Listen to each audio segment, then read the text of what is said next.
નમસ્તે મિત્રો, ગયા વિડીયોમાં આપણે જોયું કે કોઈ પૈસા બાબતે પાગલ નથી, પણ આજે આપણે એવી વાત કરવાના છીએ જે કદાચ તમારા અહંકારને થોડી ઠેસ પહોંચાડી શકે છે.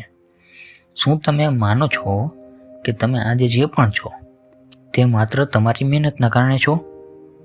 મોર્ગન હાઉસલ આ બીજા પ્રકરણમાં કહે છે કે નસીબ અને જોખમ એ ભાઈ બહેન છે. આપણે સફળતા માટે નસીબને શ્રેય આપતા ડરીએ છીએ અને નિષ્ફળતા માટે જોખમને સમજતા નથી. આજે આપણે બિલ ગેટ્સની એક એવી વાર્તા જણાવીશું જે કદાચ તમે ક્યારેય નહીં સાંભળી હોય. વર્ષ છે 1968. દુનિયામાં હજારો હાઈસ્કૂલો હતી, પણ આખી દુનિયામાં માત્ર એક જ એવી સ્કૂલ હતી કે જેની પાસે એ સમયે કમ્પ્યુટર હતું. સ્કૂલનું નામ છે લેકસાઇડ સ્કૂલ.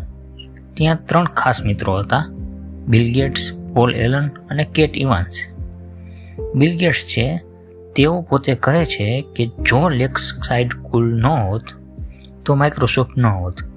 તે સમયે લાખો વિદ્યાર્થીઓમાંથી માત્ર 300 વિદ્યાર્થીઓ પાસે કમ્પ્યુટરની સુવિધા હતી. એટલે બિલ ગેટ્સ પાસે નસીબનું 10 લાખમાંનું એક એવું બોનસ હતું. હવે એનો જ મિત્ર છે કેટ ઇવાન્સ. આ નામ તમે નહીં જાણતા હોય. કેટ ઇવાન્સ છે બિલ ગેટ્સ જેટલો જ તેજસ્વી હતો.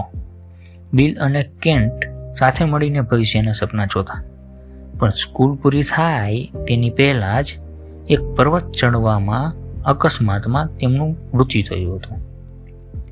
વિચારો મિત્રો, પર્વત પર ચડતા અકસ્માતમાં મૃત્યુ થવાનું જોખમ પણ લાખોમાંનું એક જ હતું. બિલ ગેટ્સે નસીબનો એક એવો ટકો અનુભવ્યો જે તેમને સફળતાના શિખરે લઈ ગયો, અને કેન્ટ ઇવાન્સે જોખમનો એક એવો ટકો અનુભવ્યો જેણે તેમનું જીવન છીનવી લીધું. ઇન ડેપ્થમાં જોઈએ કે નસીબ અને જોખમ શું છે. આપણે જ્યારે બીજાની સફળતા જોઈએ છીએ ત્યારે કહીએ છીએ, વાહ, શું મહેનત કરી છે. પણ જ્યારે આપણે કોઈને નિષ્ફળ થતા જોઈએ છીએ ત્યારે કહીએ છીએ, આણે ભૂલ કરી હશે, આ આળસુ હશે. મોર્ગન હાઉસલ સમજાવે છે કે નસીબ એ એક એવી શક્તિ છે જે તમારા પ્રયત્નોની બહાર છે અને પરિણામને પોઝિટિવ બનાવે છે. જોખમ એક એવી શક્તિ છે જે તમારા પ્રયત્નોની બહાર છે અને પરિણામને નેગેટિવ બનાવે છે. દુનિયા એટલી જટિલ છે કે તમારા 100% પ્રયત્નો છતાં પરિણામ તમારા હાથમાં નથી હોતું. આપણે એ સ્વીકારવું પડશે કે સફળતામાં આપણી મહેનત સિવાય પણ એક પરિબળ કામ કરે છે. હવે આપણે એક રોકાણકારનું ઉદાહરણ લઈએ. એક વ્યક્તિએ 2020ના લોકડાઉન સમયે શેરબજારમાં પૈસા રોક્યા હતા અને હવે તે ડબલ થઈ ગયા છે. હવે તે પોતાને સ્ટોક માર્કેટનો ગુરુ માને છે. શું આ ખરેખર તેની કુશળતા છે? કદાચ તે માત્ર એક નસીબદાર સમય હતો જ્યારે આખું માર્કેટ ઉપર જઈ રહ્યું હતું.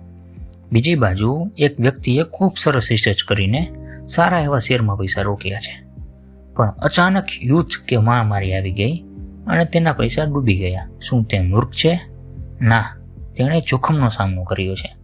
શીખવા જેવી વાત એ છે કે કોઈના પોર્ટફોલિયોને જોઈને તેને જજ ન કરો.